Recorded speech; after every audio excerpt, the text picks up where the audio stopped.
રાજકોટમાં મનપાના બજેટને લઈને આજથી બેઠકોના દોર શરૂ થઈ ચૂક્યા છે। રાજકોટથી આ સમાચાર, જેમાં મહાનગરપાલિકાના બજેટને લઈને આજથી બેઠકના દોર શરૂ થશે।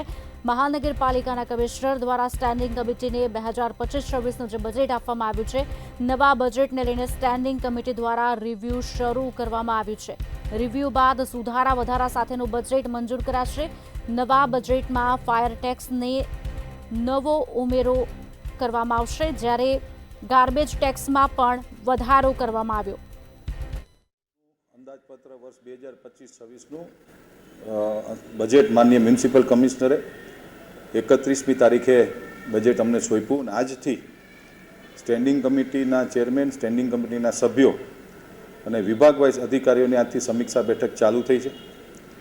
આપના માધ્યમથી રાજકોટની જનતાને હું કહેવા માગું છું કે આ રાજકોટ મ્યુનિસિપલ કોર્પોરેશન આપના માટે બનેલું છે। આ રાજકોટ મારું એકલાનું નથી, આ રાજકોટ આપણા સૌનું છે।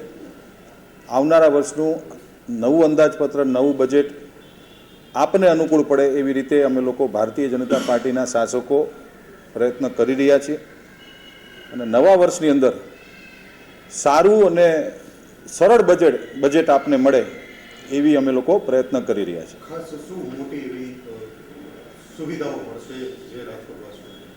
એકચ્યુઅલી મ્યુનિસિપલ કમિશનરશ્રી જ્યારે બજેટ સોંપે પછી એની ઉપર સ્ટેન્ડિંગ કમિટીના સભ્યો ઊંડાણપૂર્વક ચર્ચા કરતા હોય છે। ચર્ચાના બાદ સ્ટેન્ડિંગ કમિટીમાં આ બજેટ આવતું હોય છે। બજેટ મંજૂર થઈ ગયા બાદ હું કહી શકીશ, પરંતુ આપના માધ્યમથી જરૂરથી કહેવા માગું છું કે રાજકોટ, મેં જેમ કીધું એમ, મારું એકલાનું નથી, રાજકોટ આપણા સૌનું છે। તો આપણા સૌના રાજકોટ માટેનું આપણું સારું બજેટ આવનારા દિવસોની અંદર સ્ટેન્ડિંગ કમિટી દ્વારા અમે લોકો રજૂ કરવાના છે।